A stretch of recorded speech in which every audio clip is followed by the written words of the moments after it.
Imagine this. Two identical twin sisters, ordinary women from a quiet Swedish town, suddenly gripped by a shared nightmare that turns them into forces of chaos.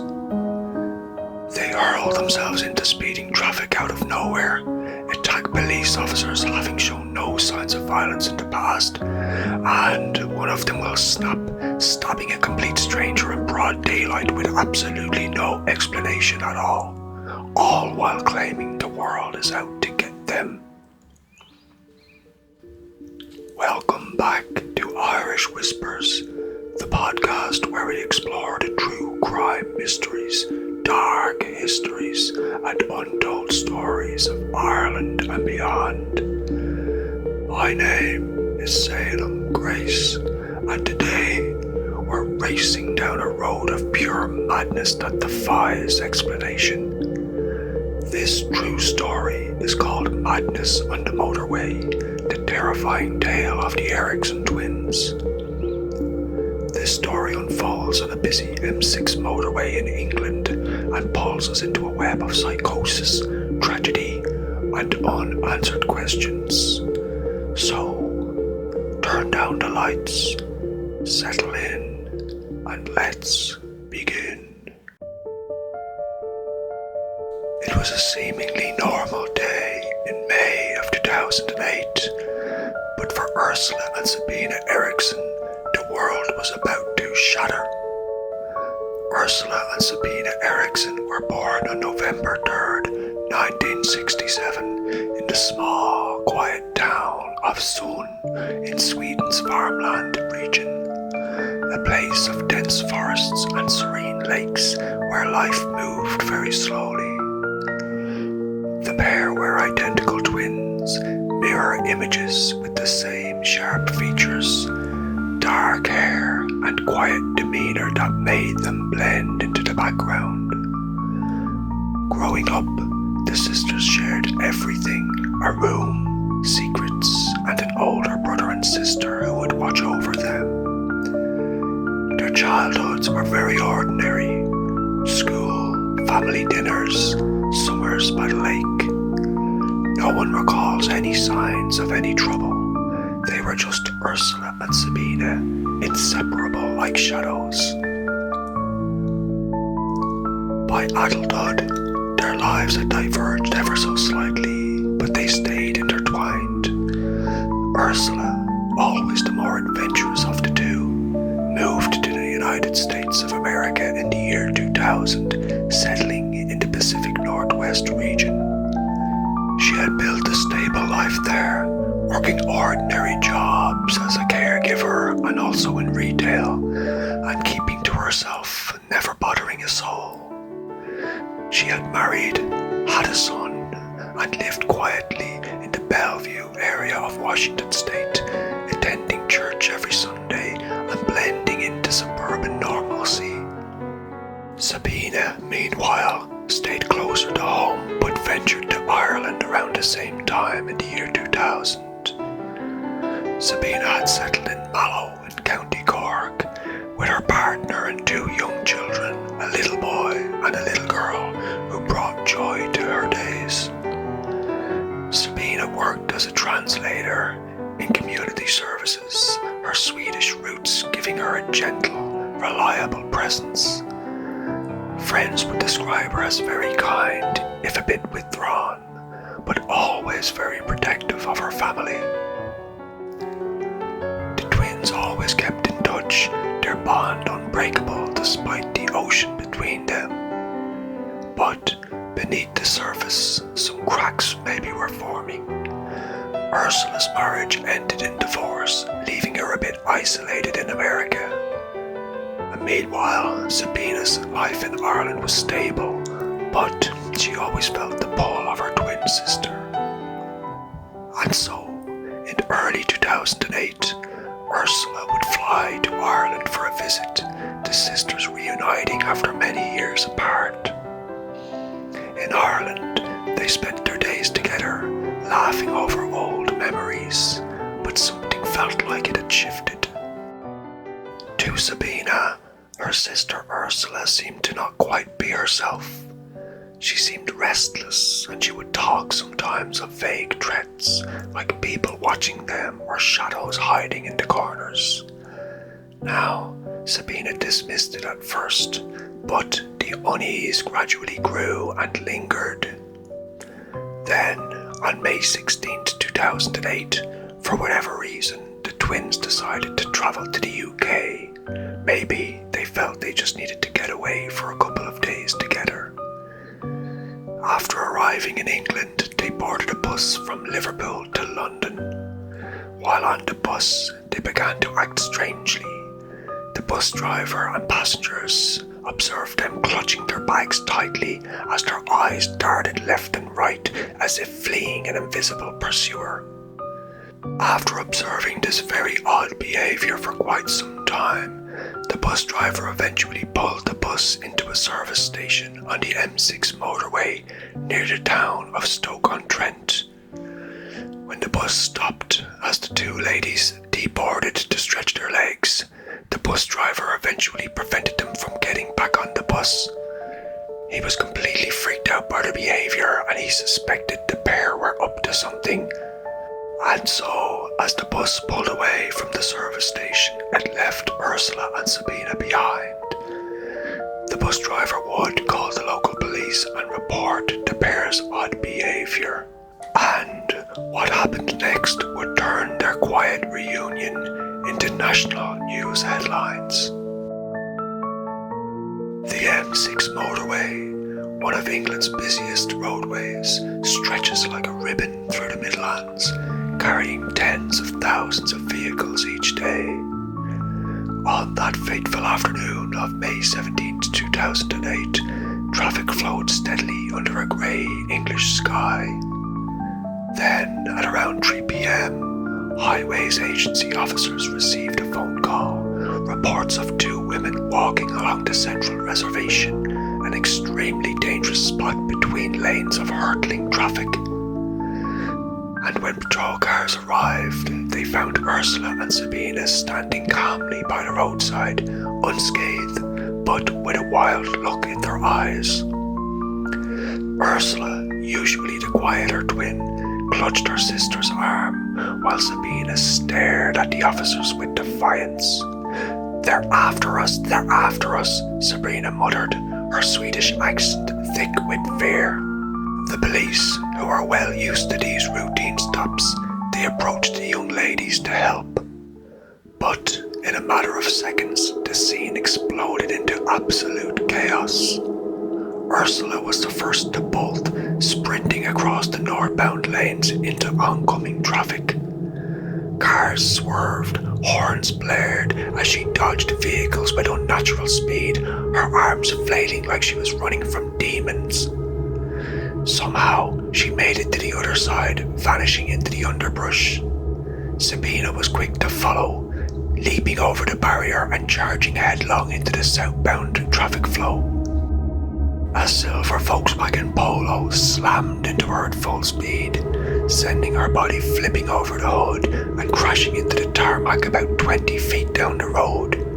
Miraculously, she survived with only minor injuries, a scrape on her leg and some bruises, but the impact shattered the motorway's rhythm, closing off lanes of traffic for hours. Coincidentally, a BBC film crew was there to film a documentary about motorway cops, and they captured every heart-stopping moment on film. As some of the police officers rushed to help Sabina, they couldn't believe their eyes as they observed Sabina leaping to her feet, bloodied but completely unbowed. And then Sabina punched a female constable in the face before fleeing once again. And then Ursula reappeared, screaming hysterically, and she hurled herself under a large lorry, travelling at 56 miles per hour. The massive truck crushed her legs, leaving her broken on the tarmac, bones splintered, but somehow still alive. Sabina, now seeing her twin sister down on the ground, she attacked another police officer, kicking and clawing until she was tasered and eventually restrained by the police. The two sisters were dragged away, Ursula was airlifted to a hospital with life-threatening injuries, 2 shattered legs, internal bleeding. Sabina was taken to Stafford Hospital for an evaluation, but miraculously, doctors noticed that she was almost completely unharmed, besides a few cuts and bruises. But what the doctors did notice was her paranoia. She ranted and screamed, saying, "The police are evil, the police are evil." She was somehow convinced that the police were part of some grand, dark conspiracy. Ursula, still in agony with her shattered legs, echoed her sister, whispering about monsters chasing them and demons trying to get them from the shadows. The incident on the motorway had lasted mere minutes, but it left witnesses traumatized and traffic backed up for miles and miles, and with a mystery hanging in the air. What on earth had driven these women to such self-destructive fury? The answer lay in a psychosis so rare it actually has a name. It comes from the French Folie et Deux, meaning madness for two. This very strange and extremely rare psychological phenomenon is exhibited by 2 or more people, where the psychosis of one person appears to be transmitted to those around them. It is most often observed in people who are very close, twin sisters or brothers, or very close family members, sometimes members of a close-knit community. And in this particular case, it was between the sisters Ursula and Sabina Eriksson, and the results were absolute bedlam. Sadly though, even when the pair were separated, the madness continued. You see, a mere 5 hours after the motorway mayhem, Sabina Eriksson was discharged from Stafford Hospital.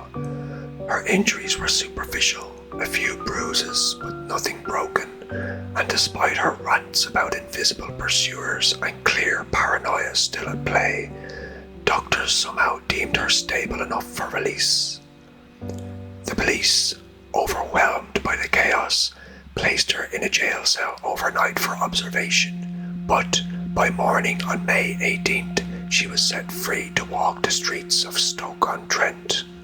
And Sabina, now alone and unmoored, wandering a town she didn't know, her eyes darted at shadows, convinced the world was once again closing in on her.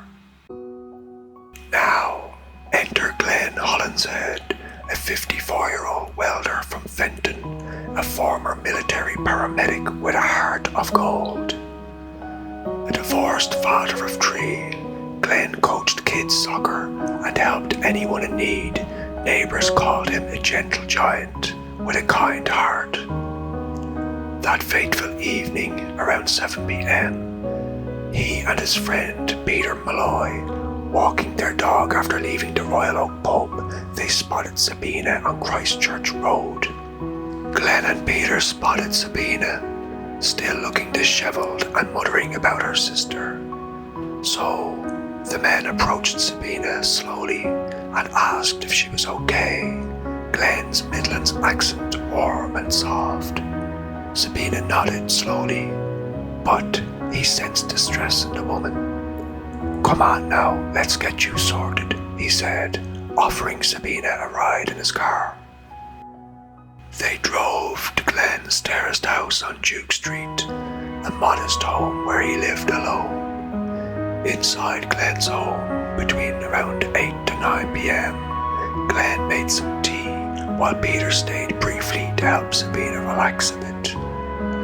And Sabina did relax at first, thanking the men, but soon she began acting strange and paranoid, peering out windows and saying, they're coming. Sabina's behaviour grew more bizarre still, as she would offer Glenn and Peter a cigarette before quickly snatching them back, saying that she feared the cigarettes were poisoned.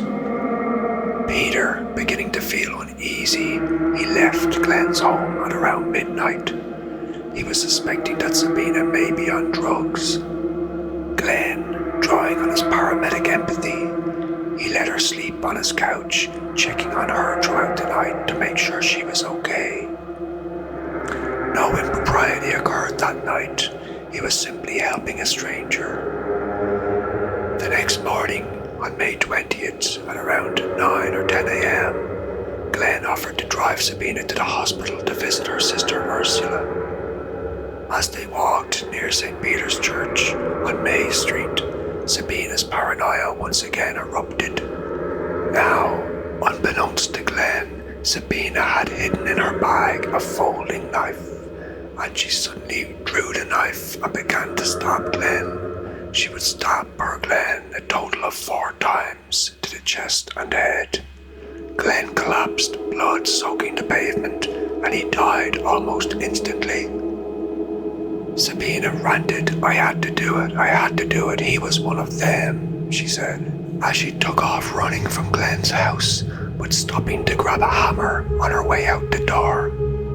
As Sabina ran down the road, she was observed to hit herself repeatedly in the head with the hammer she had taken. As she ran past one pedestrian, she suddenly produced a roof tile from out of nowhere, and she threw it with great force, hitting the pedestrian in the head, splitting them open. Now, despite the fact that nobody was actually in pursuit of Sabina at this time, she eventually reached a bridge onto the A50 motorway, where she leapt from a 40-foot height, hitting the ground with a bang. So, what did Sabina believe she was running from? It must have been pretty scary for her to leap 40 feet to the motorway below.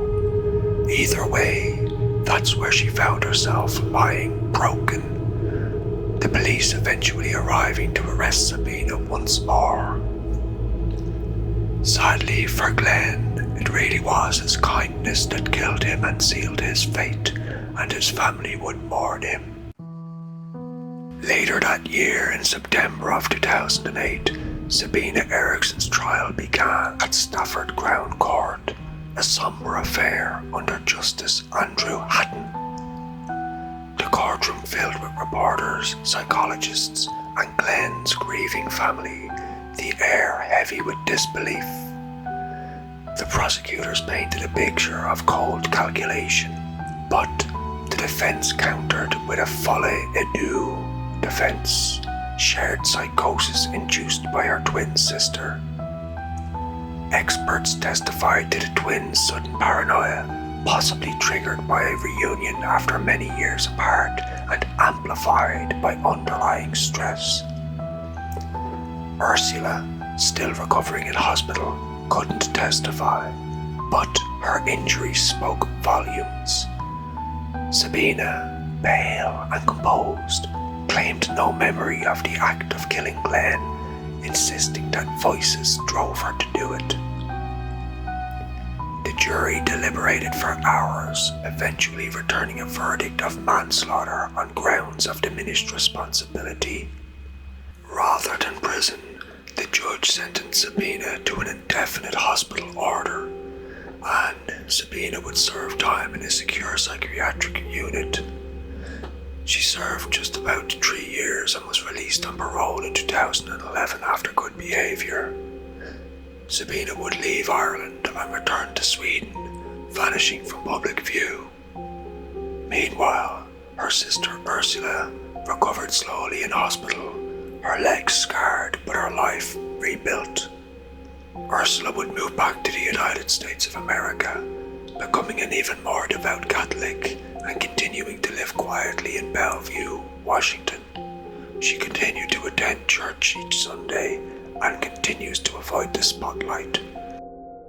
The sisters have never spoken publicly about the matter since, but surely their bond must have been fractured by the horror and chaos over those couple of days. Glenn's family fought for justice, criticizing the hospital's quick release of Sabina after her first arrest, which might well have saved Glenn's life. The case sparked debate on mental health protocols. For example, why wasn't she held longer after being arrested on the M6 motorway? And Was it truly a shared madness or something deeper, like trauma or drugs? The doctors say neither sister had any drugs in their system.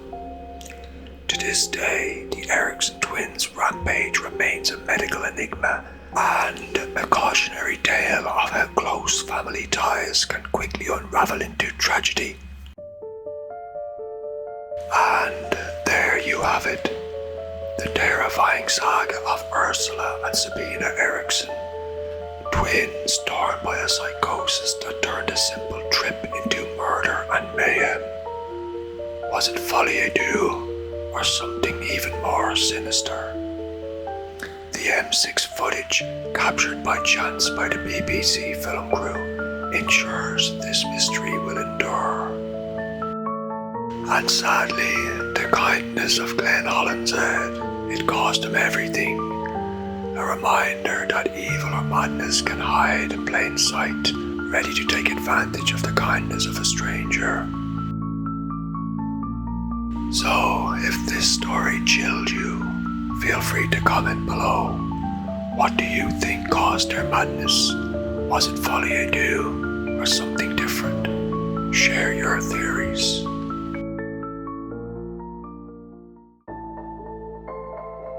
Thank you for joining me once more on Irish Whispers, True Crime and Mysteries. If this story touched you, please share it. If you enjoyed it, please press the like button. And as always, feel free to subscribe to my YouTube channel. Join us next time as we explore yet another tale from Ireland's hidden shadows. But for now, stay curious, stay compassionate, and